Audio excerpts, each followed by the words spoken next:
চক্ত নামাজ পড়ে কপাল তার দাগ, মক্কাতে যাই নামের আগে লাগায় হাজি সাহেব।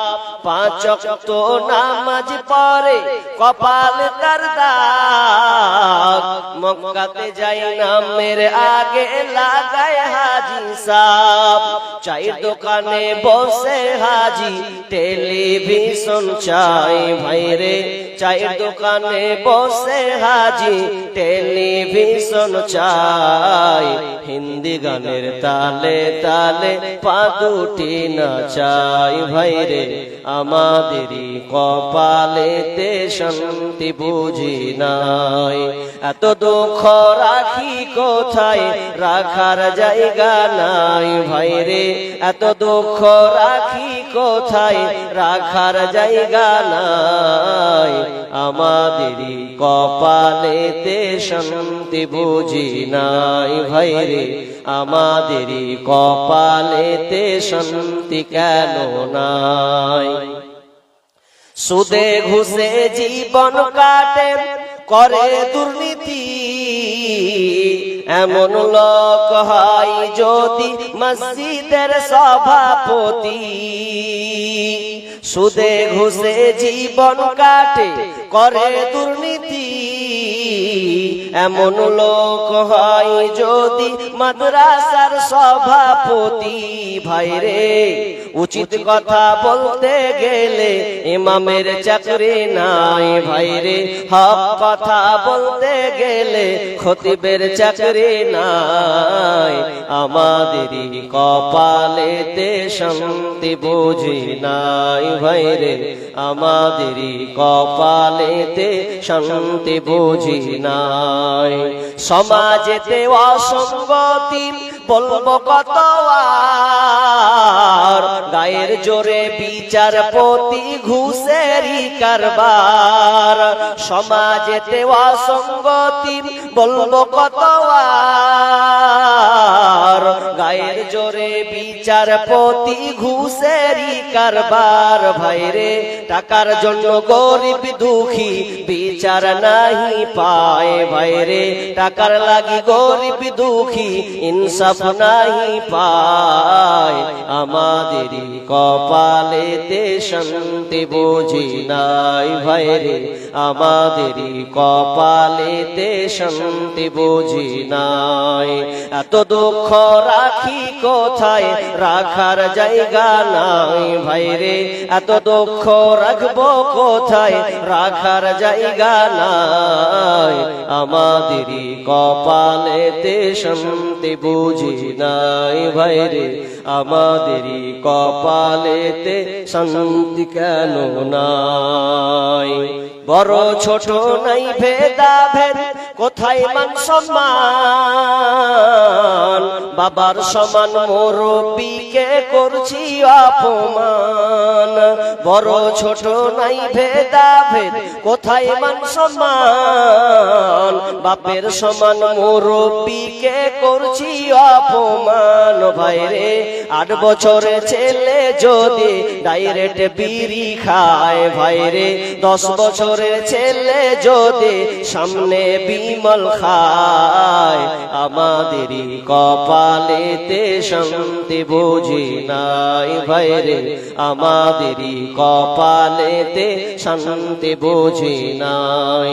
এত দুঃখ রাখি কোথায়, রাখার জায়গা নাই ভাইরে, এত দুঃখ রাখবো কোথায়, রাখার জায়গা নাই। আমাদেরই কপালেতে শান্তি বুঝি নাই ভাইরে, আমাদেরই কপালেতে শান্তি কেন নাই ভাইরে, আমাদেরই কপালেতে শান্তি বুঝি নাই। না পাওয়া যায়। এই পৃথিবী একদিন ধ্বংস হয়ে যাবে। আল্লাহ যে এত সুন্দর করে পৃথিবীটাকে বানিয়েছেন, এই পৃথিবীটা একদিন ধ্বংস হয়ে যাবে, শেষ হয়ে যাবে।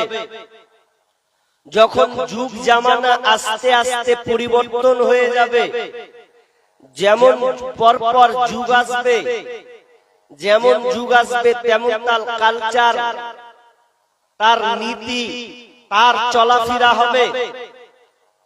যুগটা কেমন হবে, আস্তে আস্তে যুগের পর্যায়টা কেমন করে যাবে, এ ব্যাপারে আমি আপনাদের সামনে বলছি। তারপরে আলামত গুলো বলবো, শেষ জামানার সময়টা কেমন হবে এই কথা একটু আপনাকে শ্রবণ করতে হবে।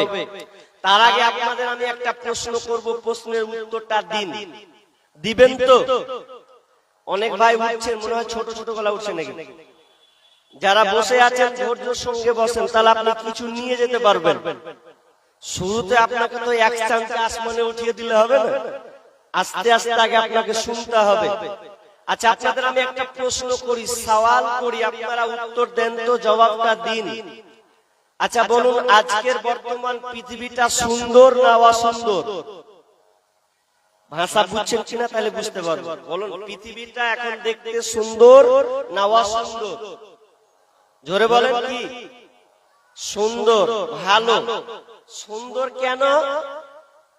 সুন্দর এই জন্য বলতে হয়, 20 বছর পেছনে চলে গেলে আপনার বাড়ির পাশ দিয়ে টুকটুকি যেত না। টুকটুকি বুঝেন?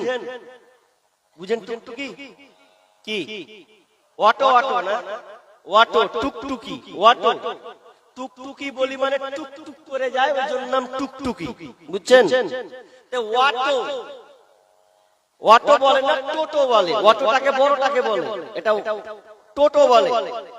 আর যেটা একটু বড় টাইপের ওটা হচ্ছে অটো। তো খুব সুবিধা, এখন বাড়ির কাছে চাপবেন চলে যাবেন আপনি। 20 বছর পেছনে গেলে ছিল না। 20 বছর পেছনে মোবাইল, অ্যান্ড্রয়েড মোবাইল এরকম এতটা ছিল ভাই? ছিল না। আপনারা 20 বছর পেছনে মুকাররির যারা বক্তব্য দিতেন, তাদের বক্তব্য সোশ্যাল মিডিয়াতে তুলে দেওয়ার কোনো অপশন ছিল না। তাহলে পৃথিবীটা এত সুন্দর হয়েছে, আপনার অনেক সুবিধা। অর্থাৎ বর্তমানে যান্ত্রিক সভ্যতা, যান্ত্রিক দুনিয়াবি যন্ত্রপাতি যতগুলো আবিষ্কার হয়েছে, খুবই সুবিধা।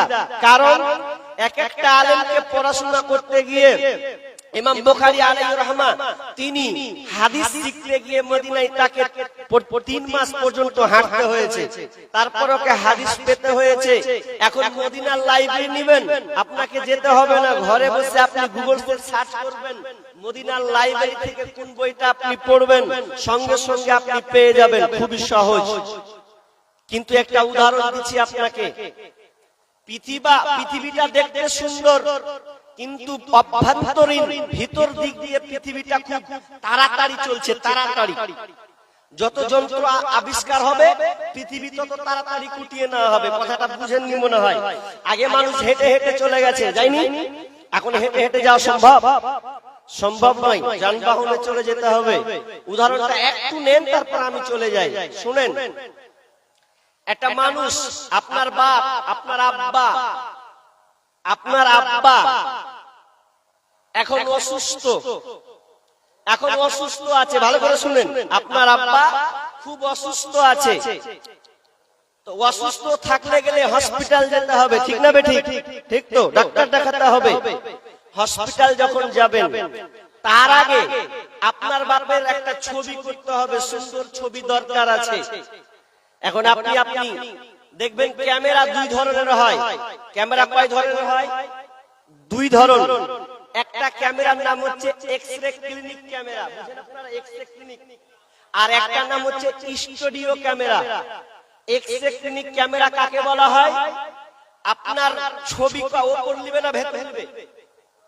ওপর না ভেতর? আমার ভাষা বুঝছেন আপনারা? এক্স-রে ক্লিনিক ক্যামেরার কাজ কি? ওপর নিবে না ভেতর নিবে? ভেতর নিবে। এখন আপনার আব্বাকে শুইয়ে দিয়ে ডাক্তার বলছে রেডি 1 2 3 খাচ করে তুলে দিলে, রিপোর্ট যখন আসবে তখন দেখবে আপনার বাপের ভেতরে ক্যান্সার। এখন ওই বাপকে যখন স্টুডিও ক্যামেরাতে দাঁড় করাচ্ছেন, তো স্টুডিও ক্যামেরা তখন বলছে, খাচ করে যখন তুলে নিলে তখন কি বলবে? আমার বাপ সুন্দর। আর বাপ এত সুন্দর মানুষ, ডাক্তার বলছে আমার বাপের ক্যান্সার হয়ে গেছে। কেমন কথা রে? তাহলে দুইটা 2 রকম প্রমাণ। একটা দিল ভেতরেরও খবর আর একটা দিল বাহ্যিক বাহ্যিক খবর, তাহলে দুইটা খবর দেওয়া হলো।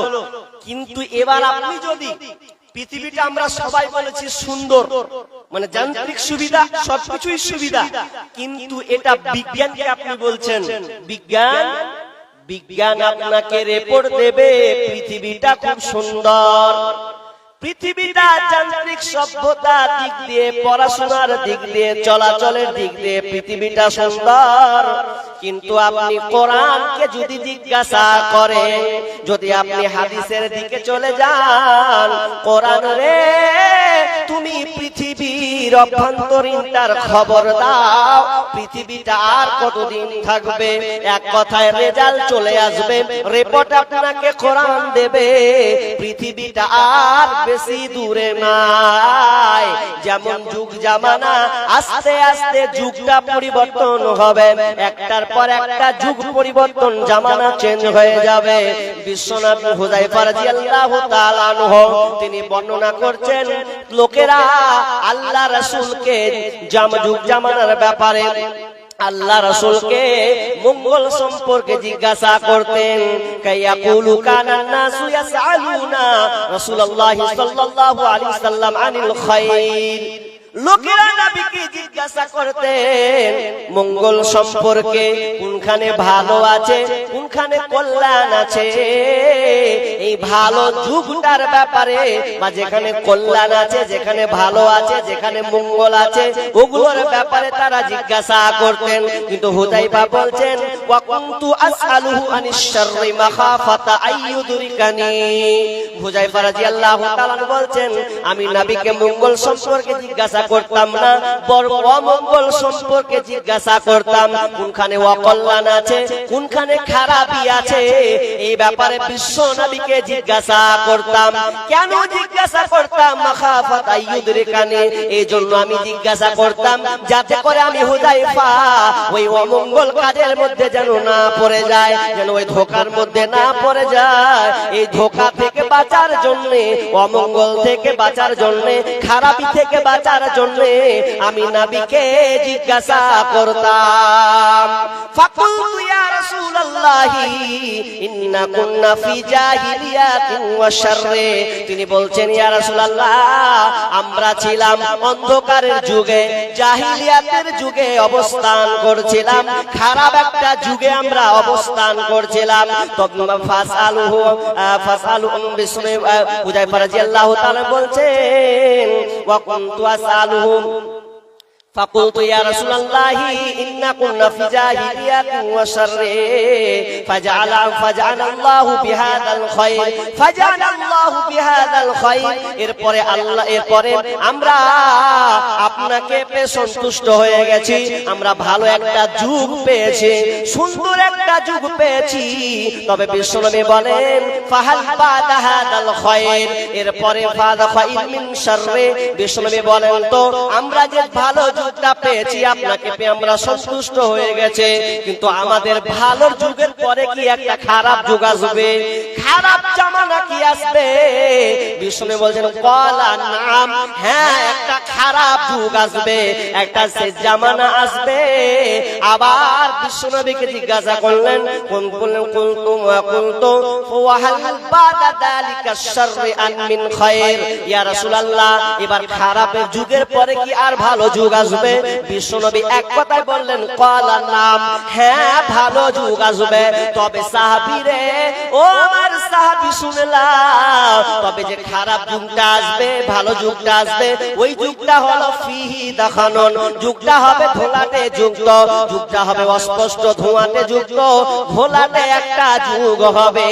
এই ঘোলাটে যুগটা কেমন হবে? ওয়ামা দাখানুহু ইয়া রাসূলুল্লাহ, ওই যুগটা কেমন হবে? যুগটা ধোঁয়াটে কেমন, ঘোলাটে কেমন, অস্পষ্ট ধোঁয়া যুক্ত কেমন, এটা তো বুঝতে পারলাম না। তখন বিশ্বনবী বললেন, কওমুন ইয়াহদুনা বিগাইরি হাদই তারিফু মিনহুম ওয়া তুনকির, বিশ্বনবী বলছেন ওই জামানাটা, যে জামানাটা বললাম ভালো হবে, ওই জামানাটাও ধোঁয়াটে যুক্ত ভালো হবে, ঘোলাটে যুক্ত ভালো হবে। এটা এই কারণে যে মানুষ ওয়া কওমুন ইয়াহদুনা বিগাইরি হাদি মানুষ আমার আদর্শকে মানবে না, তারা অন্যের আদর্শে আদর্শিত হবে।